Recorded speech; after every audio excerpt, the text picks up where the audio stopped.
नमस्कार, आप देख रहे हैं भारत गूंज, देश और दुनिया की हर बड़ी सटीक और तेज खबर। आज है शुक्रवार 2 जनवरी 2026 और इस बुलेटिन में हम जानेंगे आज की राष्ट्रीय, अंतर्राष्ट्रीय और बिहार से जुड़ी तमाम अहम खबरें। 9 वर्ष पर प्रदेश में नौकरियों की बहार आने वाली है। बिहार में सभी 13 विश्वविद्यालयों और 268 अंगीभूत महाविद्यालयों में तृतीय श्रेणी के लगभग 8000 पदों के विरुद्ध नियुक्ति की तैयारी हो रही है। इस संदर्भ में नवगठित उच्च शिक्षा विभाग द्वारा विश्वविद्यालय में रिक्तियों को खंगाला जा रहा है। रोस्टर क्लियरेंस के बाद बिहार राज्य कर्मचारी चयन आयोग और बिहार राज्य तकनीकी सेवा आयोग के माध्यम से खाली पदों पर नियुक्ति होगी। विभाग ने प्रत्येक विश्वविद्यालय से रिक्तियों से संबंधित अद्यतन जानकारी सप्ताह भर के अंदर मांगी है। इसके अतिरिक्त तैयारी 4 के तहत 30,000 सरकारी शिक्षकों और 5,500 लाइब्रेरियन की नियुक्ति भी होगी, जिसकी प्रक्रिया 14 जनवरी से शुरू होगी। उच्च शिक्षा विभाग ने तकनीकी कर्मचारियों की नियुक्ति हेतु रोस्टर क्लियरेंस करने का आदेश कुल सचिवों को दिया है, जबकि सामान्य श्रेणी के कर्मियों की रिक्तियां आने के बाद रोस्टर क्लियरेंस की प्रक्रिया पूरी कराई जाएगी। इसकी वजह है कि पूर्व में तमाम विश्वविद्यालयों में शिक्षा विभाग की बिना अनुमति के पद सृजित कर विश्वविद्यालय स्तर पर मनमानी तरीके से नियुक्तियां की गई और कर्मियों की सेवा निवृत्ति के उपरांत संबंधित पदों पर रिक्ति बता दिया गया। विभिन्न विश्वविद्यालयों में तकरीबन 8000 पद खाली हो सकते हैं। प्रधानमंत्री नरेंद्र मोदी की प्रमुख पहल परीक्षा पे चर्चा ने एक ऐतिहासिक उपलब्धि हासिल की है। परीक्षा पे चर्चा में शामिल होने के लिए 3 करोड़ से अधिक ने पंजीकरण कराया है। इसमें सबसे बड़ी संख्या में छात्र शामिल हैं। छात्रों के अलावा शिक्षकों और अभिभावकों ने भी बड़ी तादाद में अपना पंजीकरण कराया है। परीक्षा पे चर्चा में प्रधानमंत्री मोदी छात्रों, अभिभावकों और शिक्षकों से परीक्षा संबंधित तनाव, तैयारी, सीख एवं मानसिक दृष्टिकोण पर संवाद करते हैं। प्रधानमंत्री यह संवाद छात्रों को परीक्षा के भय से मुक्त करने और परीक्षा को सकारात्मक रूप से देखने के लिए आयोजित किया जाता है। पीएफ खाताधारकों को राहत देने के लिए केंद्र सरकार अहम बदलाव करने की तैयारी कर रही है। इसके तहत देश भर के ईपीएफओ कार्यालय को सिंगल विंडो सर्विस सेंटर के रूप में तैयार किया जाएगा। पीएफ खाते से जुड़ी किसी भी समस्या का समाधान देश के किसी भी ईएफओ ऑफिस में जाकर कराया जा सकता है। वर्तमान में किसी कर्मचारी को अपनी शिकायत या क्लेम के लिए उसी क्षेत्रीय ईएफओ दफ्तर का जाना पड़ता है। मंत्रालय के अनुसार देश के सभी ईएफओ दफ्तरों को पासपोर्ट सेवा केंद्रों की तरह सिंगल विंडो सिस्टम पर काम करने वाला बनाया जाएगा, ताकि कर्मचारियों को अपनी पीएफ से जुड़ी हर सेवा एक ही जगह पर मिल सके। चीन के राष्ट्रपति शी जिनपिंग ने बुधवार को अपने नए साल के संबोधन में कहा कि चीन के साथ ताइवान के पुनः एकीकरण को कोई नहीं रोक सकता। उन्होंने देश की बढ़ती रक्षा क्षमताओं का उल्लेख करते हुए ब्रह्मपुत्र नदी पर दुनिया का सबसे बड़े बांध के निर्माण का भी जिक्र किया है। राष्ट्रीय टेलीविजन पर प्रसारित 9 वर्ष संदेश में जिनपिंग ने कहा कि ताइवान जल डमरू मध्य के दोनों ओर रहने वाले चीनी लोगों के बीच खून व पारिवारिक संबंध है। उन्होंने कहा कि हमारी मातृभूमि का पुनः एकीकरण समय की मांग है, इसे रोका नहीं जा सकता। यह बयान ऐसे समय आया जब चीन ने पिछले 3 दिन में स्वशासित ताइवान द्वीप के आसपास अपनी सैन्य गतिविधियों को तेज कर दिया। साल 2022 के बाद यह छठी बार है जब चीन ने आधुनिक लड़ाकू विमानों, विमान वाहक पोतों, मिसाइलों और ड्रोन के साथ ताइवान पर कब्जे के अभ्यास किए हैं। चीन ताइवान को अपने मुख्य भूभाग का हिस्सा मानता है। ब्रह्मपुत्र डैम निर्माण का जिक्र करते हुए चीनी राष्ट्रपति यारलुंग त्यांगपो ब्रह्मपुत्र नदी जिसे कहते हैं के निचले हिस्से में जल विद्युत परियोजना का निर्माण शुरू हो गया है। चीन पारिस्थितिक रूप से संवेदनशील तिब्बत क्षेत्र में अरुणाचल प्रदेश में भारतीय सीमा के निकट ब्रह्मपुत्र नदी पर 170 अरब अमेरिकी डॉलर की लागत वाले बांध के निर्माण की शुरुआत कर दी है। इस परियोजना को लेकर भारत और बांग्लादेश के निचले प्रवाह वाले राज्यों में बाढ़ की आशंका को लेकर चिंताएं जताई गई है। बिहार राज्य सरकार युवाओं को नए साल का तोहफा देते हुए 32,697 पदों पर सिपाही भर्ती करने जा रही है।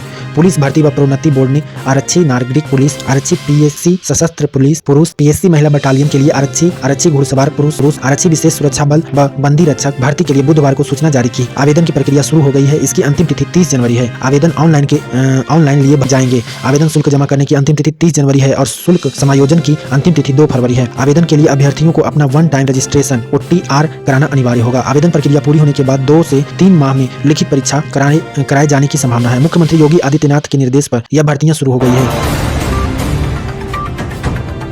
बिहार के विश्वविद्यालयों में नियुक्त सहायक प्राध्यापकों के अनुभव प्रमाण पत्रों की जांच में नई गड़बड़ी सामने आई है। एक सहायक प्राध्यापक को 9 महीने की नौकरी में 5 वर्ष के अनुभव के अंक मिले हैं। भूगोल विषय में नियुक्त एक सहायक प्राध्यापक की PhD फरवरी 2019 में पूरी हुई और उसने वर्ष 2020 में सहायक प्राध्यापक के लिए आवेदन किया। साक्षात्कार में उसे 10 में 9.7 अंक मिल गए। नियम के अनुसार सहायक प्राध्यापक को 2 से 3 अंक मिलने चाहिए। सहायक प्राध्यापकों के अनुभव प्रमाण पत्रों की जाँच में लगातार कई गड़बड़ियां सामने आ रही है। रजिस्ट्रार प्रोफेसर समीर कुमार शर्मा का कहना है कि जाँच में दोषी पाए जाने वाले पर कार्रवाई की जाएगी। BRABU में वर्ष 2020 से अब तक नियुक्त हुए सहायक प्राध्यापकों के अनुभव प्रमाण पत्रों की जांच के लिए विश्वविद्यालय प्रशासन ने एक कमेटी का गठन किया है। किलकारी बाल भवन के बाल साहित्यकार अनुराग कुमार का लेख अमेरिका की पत्रिका काजू दी जॉय इश्यू में छपी है। अनुराग कुमार ने दहेज प्रथा पर लेख लिखा था। 1 महीने पहले वह लेख अंग्रेजी में छपा है। राज आर्यन की कविता बचपन को कन्नाडा की पत्रिका में छपी है। राज आर्यन ने बाल श्रम को इंगित कर कविता लिखी थी। इसके लिए राज आर्यन को सूचना एवं संस्कृति मंत्रालय भारत सरकार द्वारा सम्मानित किया गया था। किलकारी के कई बच्चों के लेख और कविता अभी छपनी है। किलकारी बाल भवन के बच्चों की उपलब्धि देश के साथ विदेशों में भी हो रही है कि किलकारी बाल भवन के अब तक 150-100 से ज्यादा बच्चे हैं जिनका लेख राजभाषा पत्रिका में छप चुकी है। 30 बच्चों का लेख राजभाषा पत्रिका के हर अंक में रहता है। बाल साहित्यकारों की केवल लेख ही नहीं छप रहे हैं, विभिन्न पुरस्कार से भी उन्हें सम्मानित किया जा चुका है। सम्राट समीर को 2024 में राज्य स्तरीय युवा उत्सव बिहार बाल श्री सम्मान काव्य सम्मान मिल चुका है। बिहार के पटना जू में जल्द ही छुक छुक ट्रेन शुरू की जाएगी, जिससे बच्चों को के साथ साथ पर्यटकों को भी जू भ्रमण का नया और रोमांचक अनुभव मिलेगा। यह जानकारी संजय गांधी जैविक उद्यान पटना जू में बुधवार को पर्यावरण, वन एवं जलवायु परिवर्तन विभाग की एक महत्वपूर्ण प्रेस कॉन्फ्रेंस में मंत्री डॉक्टर प्रमोद कुमार ने दी। इस अवसर पर मंत्री ने विभाग की अब तक की प्रमुख उपलब्धियों के साथ साथ आने वाले समय की कार्य योजना को विस्तार से साझा किया। मंत्री ने बताया कि आगामी महीनों में इस ट्रेन को शुरू किया जाएगा। रामसर स्थलों पर चर्चा करते हुए मंत्री ने बताया कि इस वर्ष 3 नए रामसर साइट घोषित होने के बाद बिहार में अब कुल 6 रामसर साइट हो गए हैं। पटना से डोभी तक ग्रीन कॉरिडोर विकसित करने की योजना भी साझा की गई। राष्ट्रीय राजमार्ग के किनारे गुल्लर, पीपल, पाकड़ और फलदार पौधे लगाए जाएंगे, जिससे पर्यावरण संरक्षण के साथ किसानों को भी आर्थिक लाभ मिलेगा। राज्य के 20 स्थलों पर इको टूरिज्म विकसित किया जाएगा। बिहार में साल 2026 शिक्षा के क्षेत्र में नियुक्तियों का वर्ष होगा। नए साल में शैक्षणिक प्रशासन के क्षेत्र में पहली बार प्रखंड स्तर पर सहायक शिक्षा विकास पदाधिकारियों की नियुक्ति होगी। सहायक शिक्षा विकास पदाधिकारी प्रखंड स्तर पर प्रखंड शिक्षा पदाधिकारी BEO की जगह लेंगे।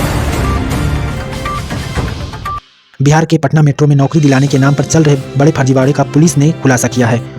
इस मामले में मास्टरमाइंड समेत 3 साथीरों को गिरफ्तार किया गया है। इनमें सुपौल का अखिलेश कुमार चौधरी, नवादा का दिनेश कुमार साव और मधेपुरा का नवनीत कुमार शामिल है। गिरोह का सरगना अखिलेश कुमार चौधरी हैं। ASP सदर अभिनव कुमार ने बताया कि अभ्यर्थी की शिकायत के बाद जब पुलिस ने छापेमारी की तो 2 लोग इंटरव्यू लेते हुए पकड़े गए। पूछताछ में पूरे नेटवर्क का खुलासा हुआ। नवनीत पहले कंप्यूटर सेंटर चलाता था और तकनीकी काम संभालता था।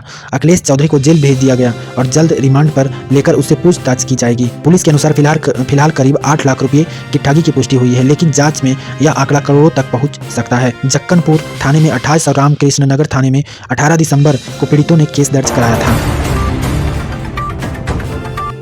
राष्ट्रीय ई पुस्तकालय से CBSE स्कूलों में पढ़ने वाले बच्चों को जोड़ा जाएगा। ई पुस्तकालय में 23 भाषाओं में 5500 से अधिक गैर शैक्षणिक किताबों इस पर उपलब्ध कराई गई है। बच्चों की उम्र के अनुसार 4 चरणों में इस पुस्तकालय को व्यवस्थित किया गया है। CBSE ने सभी स्कूलों को इस पर रजिस्ट्रेशन कराने का निर्देश दिया है। स्कूलों में कितने बच्चों को इससे जोड़ा गया, यह भी रिपोर्ट स्कूल के प्रधान को सौंपनी होगी। शिक्षा मंत्रालय के विद्यालय शिक्षा एवं साक्षरता विभाग ने विद्यार्थियों के आनंददायक पढ़ाई और आजीवन सीखने को बढ़ावा देने के लिए गैर शैक्षणिक पुस्तकों का एक निःशुल्क राष्ट्रीय डिजिटल पुरस्कार राष्ट्रीय ई पुस्तकालय का शुभारंभ किया है। अलग अलग उम्र के अनुसार इस पर किताबें बांटी गई। सामग्री को राष्ट्रीय शिक्षा नीति 2020 के शैक्षणिक संरचना के अनुरूप 4 श्रेणियों में बांटा गया है। इनमें 3 से 8 वर्ष, 8 से 11 वर्ष और 11 से 14 वर्ष और 14 वर्ष के अनुसार पुस्तकों को रखा गया है। राष्ट्रीय ई पुस्तकालय में वर्तमान में 200 से अधिक प्रकाशकों की 5500 से अधिक गैर शैक्षणिक पुस्तकें 23 भाषाओं में उपलब्ध है। CBSE ने निर्देश दिया कि यह ऐप वेब, एंड्रॉइड और iOS प्लेटफॉर्म पर उपलब्ध है। बिहार के स्थानीय निकाय के शिक्षकों के लिए आयोजित सक्षमता परीक्षा चतुर्थ में उत्तीर्ण शिक्षक अभ्यर्थियों का बायोमेट्रिक मिलान थंब इंप्रेशन लेने का काम अब 3 जनवरी तक होगा। पहले 30 दिसंबर तक इसे पूरा करने के लिए बिहार बोर्ड ने पत्र जारी किया था।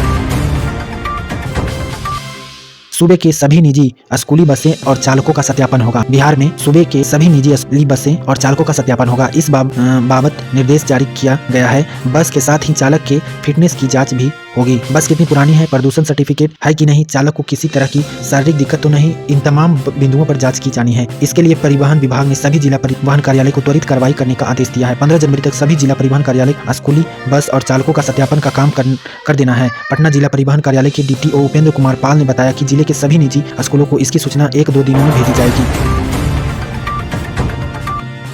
सक्षमता परीक्षा चतुर्थ उत्तीर्ण 4932 शिक्षक अभ्यर्थियों का मिलान है, लेकिन कई जिलों में इन दोनों दिनों में बायोमेट्रिक्स का मिलान के लिए शिक्षक अनुपस्थित रहे। इसको देखते हुए अब तिथि बढ़ा दी गई है। बोर्ड के परीक्षा नियंत्रक विविध ने इस संबंध में सभी DO और DPO को पत्र लिखा है। इसके लिए DO ऑफिस में एजेंसी ने 2 ऑपरेटर उपलब्ध कराए हैं। नेशनल टेस्टिंग एजेंसी NTA ने राष्ट्रीय फैशन प्रौद्योगिकी प्रवेश परीक्षा निफ्ट 2026 के लिए आवेदन की तिथि बढ़ा दी है। सबसे पहले आवेदन की अंतिम तिथि 6 जनवरी थी, जिसे बढ़ाकर 13 कर दी गई है। शिक्षा विभाग ने राज्य के सभी परंपरागत विश्वविद्यालयों में कार्यरत शिक्षक और शिक्षकेतर कर्मियों को दिसंबर के वेतन और सेवानिवृत्ति शिक्षक कर्मियों को सेवांत लाभ के लिए 303 करोड़ की राशि जारी कर दी है। वेतन भुगतान के लिए 135 करोड़ 7,735 करोड़ रुपए जारी की है, जबकि विश्वविद्यालयों की सेवानिवृत्ति शिक्षक और कर्मियों के लिए 168 की राशि जारी की गई है। वेतन के लिए पटना विश्वविद्यालय को 10 करोड़ 58 लाख, मगध विश्वविद्यालय को 14 करोड़ 67 लाख और बिहार विश्वविद्यालय को 19 करोड़ 75 लाख, जयप्रकाश विश्वविद्यालय को 13 करोड़ 7,635 रुपए, वीर कुंवर सिंह विश्वविद्यालय को 4 करोड़ 452 रुपए, मौलाना मजहूल हक अरबी एवं फारसी विश्वविद्यालय को 0.69 करोड़, पाटलिपुत्र विश्वविद्यालय को 20 करोड़ 85 लाख रुपए वेतन की राशि जारी की गई है। बिहार विद्यालय परीक्षा समिति द्वारा आयोजित 5वीं सक्षमता परीक्षा के लिए ऑनलाइन आवेदन बुधवार से शुरू हो गया है।